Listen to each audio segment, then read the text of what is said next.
नमस्कार, स्वागत है आपका नो योर कंपनी में। और आज बातचीत करेंगे सुला वाइनयार्ड के मैनेजिंग डायरेक्टर सीईओ राजीव सामंत से। लेकिन सबसे पहले इस वक्त की हेडलाइंस।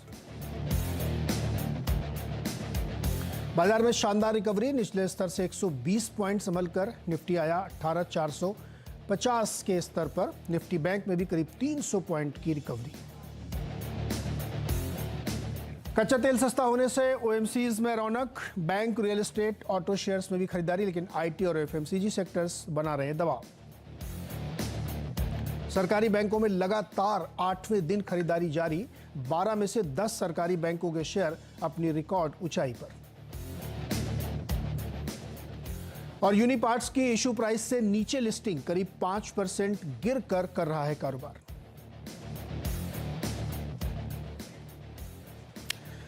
करीब 200 पॉइंट इस वक्त कमजोर है मार्केट। अभी थोड़ी ही देर में मार्केट में फिर से बिकवाली शुरू हुई है। निफ्टी के चार्ट दिखाइए क्विकली। 50 पॉइंट्स डाउन है, ये देखिए आप एकदम का आखिरी दाहिने से कोने में देखिए तो थोड़ी सी कमजोरी फिर से बढ़ती हुई दिख रही है। शुरुआत में रिकवरी हुई थी लेकिन अभी फिर से एक प्रेशर बनता हुआ दिख रहा है। और चारों इंडेक्स में, बैंक निफ्टी में भी, मिड कैप में भी और सेंसेक्स करीब 200 पॉइंट वीक दिख रहा है। कैसे इसको समझा जाए और क्या इस वक्त कोई ट्रेड बन सकता है? प्रकाश गाबा जी हमारे साथ हैं। गाबा सर, कोई ट्रेड बनेगा निफ्टी में इस वक्त क्या? मेरे ख्याल से रुकना चाहिए। जैसे कि मैंने बताया था यतिन को कि निफ्टी में आज का हाई पार कर लेता है तो वहां पर एक अच्छा ट्रेड बनता है। ये पार करना जरूरी है। अब देखिए वो करता है नहीं करता, क्योंकि लार्जर स्ट्रक्चर में अब तक ठीक ही नजर आता है जब तक ये आज का लो बरकरार है।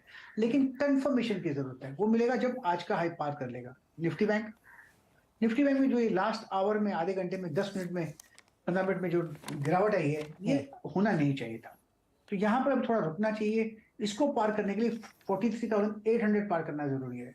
वो पार कर लेगा फिर अच्छा है। तब तक देखिए कहाँ मिलता है। अगर फ्रेश बाई जोन मिलता है तो, फिलहाल तो नहीं है। Any stock idea? गावा सर, कोई स्टॉक आइडिया ढूंढा? आपका आवाज नहीं आ रहा है, प्लीज। कोई स्टॉक आइडिया ढूंढा आपने? हेलो, आवाज नहीं आ रहा है। नहीं, गावा सर के शायद दिक्कत है कनेक्शन की। चलिए अब हम लोग चलते हैं अपनी उस कंपनी की तरफ जिसका आईपीओ आज खुला है। उससे बातचीत करेंगे सुला वाइनयार्ड्स के बारे में। कंपनी के एमडी एंड सीईओ राजीव सामंत जी हमारे साथ जुड़े हुए हैं। राजीव सर, बहुत बहुत स्वागत है आपका सीएनबीसी आवाज पर। सबसे पहले बेसिक डिटेल्स। और इशू आज से खुल गया, 14 दिसंबर तक खुला रहेगा। 900 करोड़ रुपए, 960 करोड़ का इशू साइज है। ओएफएस है पूरी तरीके से ये। और 340 से 357 का प्राइस बैंड है। और मार्केट कैप अगर अपर बैंड में देखें 3000 करोड़ के आसपास ये बैठेगा। और ये पूरी तरीके से ओएफएस है। तो इसी में बातचीत करते हैं। देश की सबसे बड़ी वाइन कंपनी है, मोर देन 50% मार्केट शेयर है और लीडिंग प्लेयर है अक्रॉस द जियोग्राफीज। महाराष्ट्र और कर्नाटक में इनकी वाइनयार्ड्स हैं और वाइनरीज हैं। राजू सर, बहुत बहुत स्वागत है आपका। और पहले तो मैं ये समझाइए सर, आप लोग काम काज क्या करते हैं? ये वाइनयार्ड्स किसको कहते हैं और किस तरीके का बिजनेस मॉडल है? तो ये जो विनयार्ड्स हैं, दीज आर ग्रेप विनयार्ड्स। और हमारे ये ग्रेप विनयार्ड्स महाराष्ट्र और कर्नाटका में है, जहां of course is the biggest grape production in India. You should know कि India is one of the biggest regions for production of table grapes, mane eating grapes and raisins. But until I came and set up Sula in Nasik, there was hardly any wine grape production. लेकिन जहाँ table grapes आप grow कर सकते हैं, वहीं wine grapes भी हो सकते हैं. So there is tremendous potential here. So we are making wine from wine grapes as well as from table grapes, producing this wine in Maharashtra and Karnataka, buying most of the grapes from small farmers. It is not that the vineyards belong to Sula, and selling across 25 states in India as well as more than 15 countries internationally. Raju sir, आपने कहा table grep और wine grep ये अलग अलग होते हैं, क्या फर्क होता है इसमें? तो जो ये टेबल ईटिंग ग्रेप्स जो हैं, उनमें से इतनी खास मीनिंग प्रीमियम वाइन नहीं बनती है, लेकिन बेसिक वाइन बन सकती है इवन फ्रॉम टेबल ग्रेप्स। जो अगर आपको जरा ज्यादा टेस्टी और प्रीमियम वाइन, लग्जूरियस वाइन चाहिए, तो you need special wine grapes, और वो थोड़े अलग होते हैं, लेकिन you can grow them in exactly same region, same climate as table grapes. मतलब महंगी वाली वाइन जो बननी है वो जो वाइन ग्रेप उससे बननी है। सर आपका जो पूरा इंडस्ट्री का साइज़ है वाइन इंडस्ट्री का, ये as compare to liquor industry is very very small. तो मुझे थोड़ा सा इसके बारे में बताइए कि मार्केट साइज़ इंडिया का हो क्या, क्या ग्रोथ की रफ्तार है, किस तरह से आप इसको एक्सपेंड होते हुए दिख रहे हैं? या ये बिल्कुल सही है कि wine industry today the consumption of wine is less than 1% of alcoholic beverages in India. So even our size is much smaller than spirits. But this just tells us what a fantastic opportunity there is ahead. India has one of the lowest per capita consumptions of wine in the world. If you look at other countries, for instance, look at China, consumption has gone up a lot in the last 20 years. And we feel that aaj, with good wine being produced right here in India, from grapes in India, by the farmers in India, there is tremendous potential ahead. But of course, it's a long road, it's a long runway. And Sula, we aim to be the leaders in taking our industry down that runway. Raju sir, आप OFS है पूरा ये, तो आप कह रहे हैं कि इसको एक्सपेंड होना चाहिए और होगा भी। अभी केवल कर्नाटक और महाराष्ट्र में ज़्यादा सेंट्रिक है ये, हालांकि आप बेच रहे हैं दूसरे हिस्सों में भी। तो OFS केवल ग्रोथ कैपिटल नहीं चाहिए क्या? गए 2 साल में अपने फाइनेंशियल्स बहुत स्ट्रांग है। We are very cash rich. We have facilities available to us from the banks. We are not very leveraged in terms of our debt EBITDA.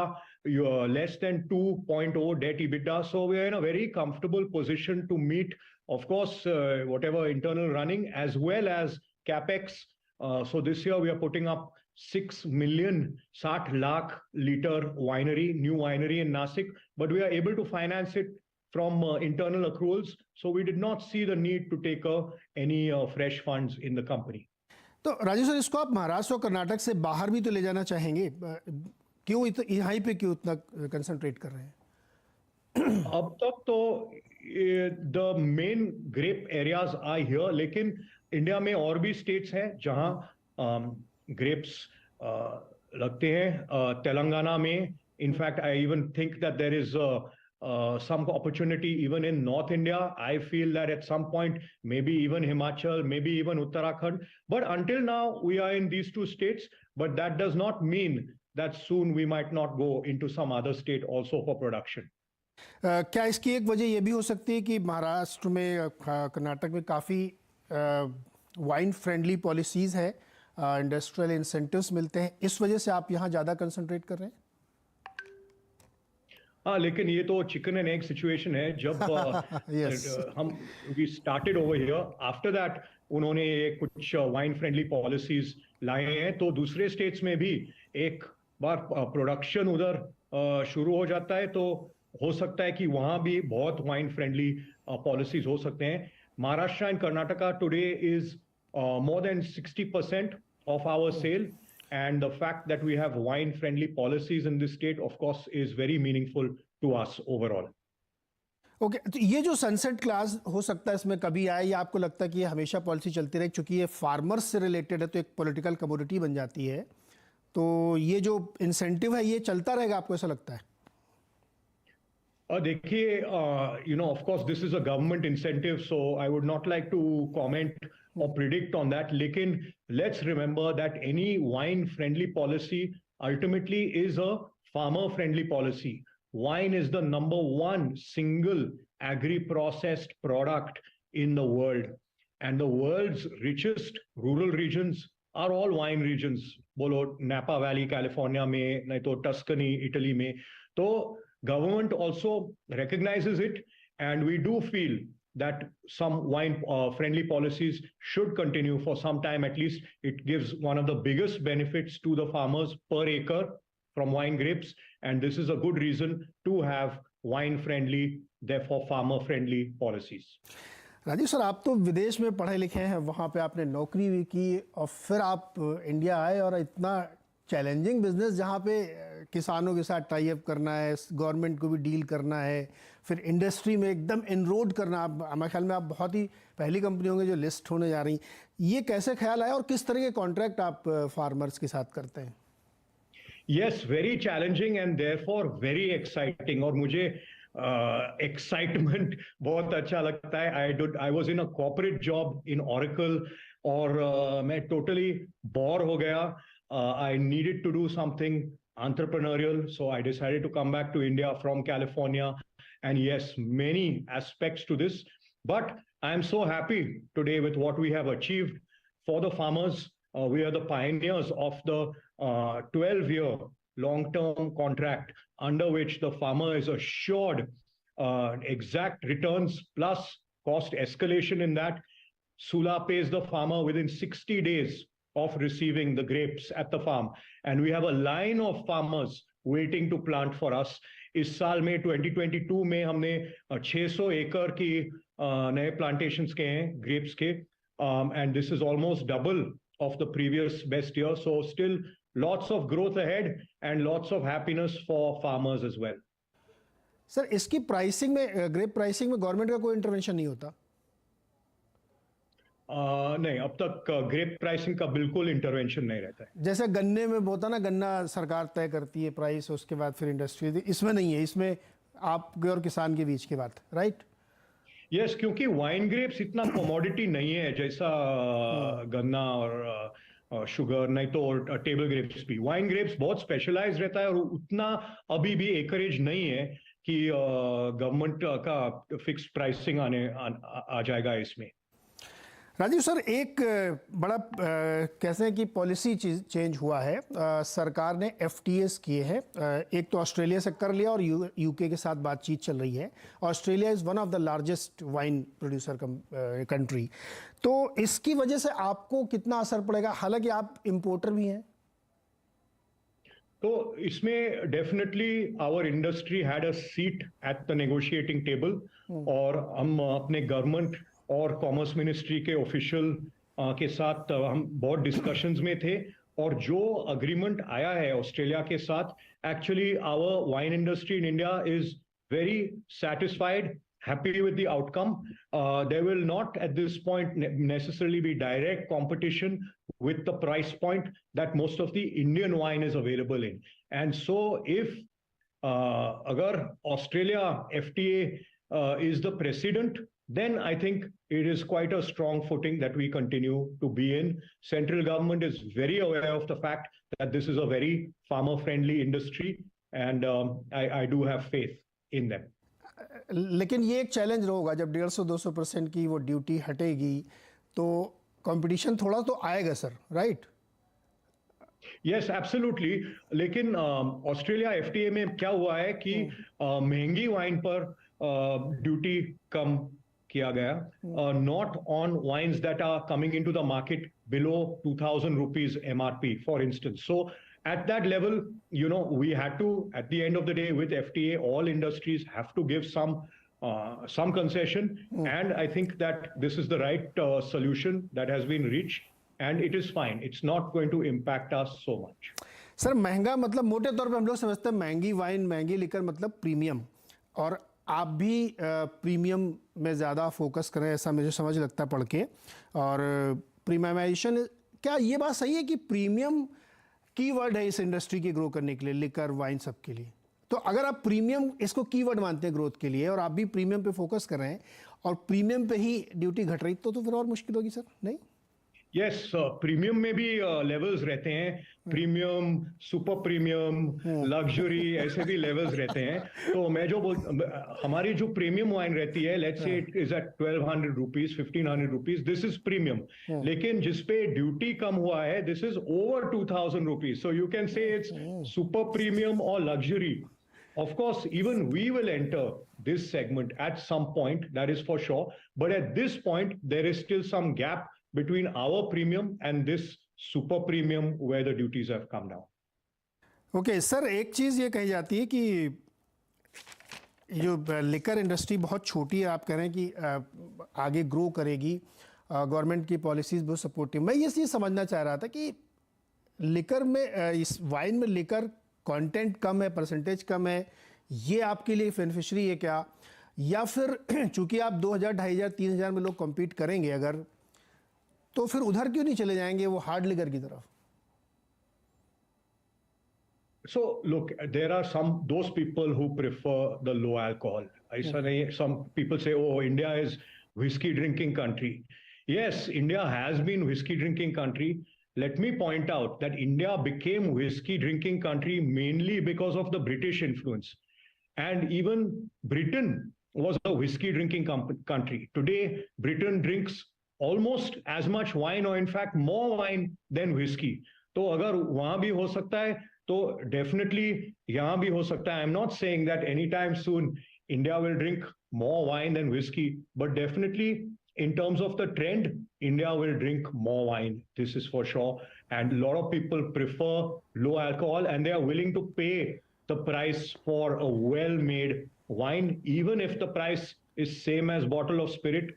That's okay. If you drink wine and you enjoy good wine, it's okay to pay 1,200, 1,500 rupees for a bottle of wine. Halaki, our main business is below 1,000 rupees. So the Sula Vineyards range, India's most iconic wine brand, mostly in Maharashtra, Karnataka, the range is around 700, 800, 900 rupees. Sir सबसे ज़्यादा consumption कहाँ होता है इसका wine का per capita consumption? इन्हीं दो राज्यों में, महाराष्ट्र और कर्नाटक में, या और कहीं आपने ट्रेंड पकड़ा? तेलंगाना में बहुत ग्रोथ हो रहा है अभी, हरियाणा में भी, गुड़गांव में बहुत ग्रोथ हो रहा है. दिल्ली में ग्रोथ आ रहा था, लेकिन दिल्ली में वो पूरा जो एक्साइज का थोड़ा प्रॉब्लम था गए 2-3 साल में, so because of that little bit of a setback. But many other states which are showing strong growth. Goa also is big growth state. For sure, it is not only limited to Maharashtra and Karnataka, though these two are our biggest sales states. Sir एक सवाल ये है कि चूंकि अभी wine जो है बहुत फ्रीली स्टोर्स में नहीं मिलती है, और चूंकि ये लो अल्कोहल कंटेंट वाला प्रोडक्ट है, तो क्या आप इस बात पे बेट कर रहे हैं कि चूंकि आप कई बार कह रहे हैं कि लो अल्कोहल वाले बेवरेजेस को लोग ज़्यादा प्रेफर करेंगे, तो आपको लगता है ऐसा कि पॉलिसी चेंजेस हो सकते हैं, या कि एकदम फ्रीली है दुकानों पे मिलने लगे और इसका फायदा हो?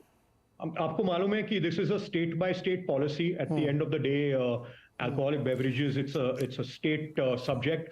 तो ये स्टेट्स भी हैं जो बहुत एग्जामिन कर रहे हैं as at present, and we are likely to see some favorable policies that favor low alcohol retail. In fact, in Maharashtra and Karnataka already we are there, and I think that we are likely to see that even in more states where even supermarkets will be allowed to retail lower alcohol beverages, including wine and beer. Sir can में भी मिलती है क्या ये wine? Rajiv sir, can packaged wine मिलती है क्या? Bottle में तो देखी हम लोगों ने. Sorry, did you wine can में? हाँ, केन्स भी होते हैं क्या? Sorry, I am losing your audio. लेकिन Sula is the pioneer of wine in a can. हमने दिया ब्रांड निकाली थी कैन में, and it's prove to be quite successful. So all goes well, you should be seeing lot more wine in a can coming soon. It's a great format, बहुत convenient है, और fridge में भी जगह रहता है कैन के लिए, जो हमेशा बॉटल के लिए नहीं रहता है. So I think that you will see more and more wine in a can. That is a trend of the present and the future. चीज़ बताइए, आपको जो कि ट्रांसपोर्ट करना पड़ता है और इन्हीं दो राज्यों से बाकी पार्ट्स ऑफ द कंट्री में, और लेकर एक सर्टेन टेम्परेचर पे ही रहनी चाहिए, तो ये कैसे मैनेज करते हो? दूसरा कि चूंकि ये ग्रेप सीजन भी होता है, तो कॉस्ट कंट्रोल आप कैसे करते हैं? तो हमने इंटरनली एक प्रोजेक्ट कूल स्थापित किया था, under which we are trying to make the chain cold as far as possible. Now, last point in the retail store, that is not always so easy. That's going to take time. And many other consumer goods have face challenges with the same issue, and we are one of the same. So we will continue to work on this. In terms of harvest, yes, wine ये बहुत seasonal business है. अपने जो अंगूर आते हैं वो January to March, so exactly in Q4 सब अंगूर मिलते हैं, and we make the wine one time for entire year. So there is some amount of inventory that we carry, and then some of the expensive wines also, it takes almost 1 year to make it. But a lot of the wines, within 1 month of crushing the grapes, wine is already in the market. So mostly the wine is made in Q4, and then wine is sold through the year, that which is made in just 3 months of the year. Rajiv sir, last question एक ये है कि valuations हम देखते हैं तो एक आध प्लेयर को अगर हम छोड़ दें जहां पे बहुत ही एक्स्ट्रॉर्डनरी वैल्यूएशंस हैं उनके, आपने बिल्कुल इंडस्ट्री मैचिंग या इंडस्ट्री के ऊपर भी प्रीमियम कमांड किया है, तो इन्वेस्टर के लिए सर आपने कुछ छोड़ा नहीं ज़्यादा? We do believe that we have left something on the table for incoming investors. I think history of Sula and my own history has been that all investors have made money in the past. However, having said that, let the market be the best judge of that. I don't want to necessarily compare our premiums or our valuation with others, but I do think that with the kind of growth that we see ahead, if you look at the Technopack report in our prospectus, you'll see that the growth prospects for wine are far ahead of spirits and beer. And considering that Sula today is in prime position with more than 50% market share, that is a very dominant position, I think that even if we get a good valuation, that can be justified to a large extent. Perfect Rajiv sir, बहुत बहुत शुक्रिया और बहुत शुभकामनाएं आपको listing के लिए। हम लोग देखेंगे बाद लिस्टिंग के दिन फिर कैसा लिस्टिंग होती है, और ये एक बहुत ही शानदार लिस्टिंग की हम लोग इसलिए उम्मीद करते हैं क्योंकि अपने आप में अकेली कंपनी है और बड़े मार्केट शेयर को एम कर रहे हैं, क्योंकि अभी बहुत छोटी कंपनी है और जिस तरीके से कंपटीशन को भी फेस कर रहे हैं, तो देखते हैं आगे कैसे होता है। राजीव सर, बहुत बहुत शुक्रिया हमारे साथ जुड़ने के लिए। Neeraj ji, thank you sir. छोटा सा एक ब्रेक के बाद फिर हम लोग आएंगे, मार्केट देखते हैं।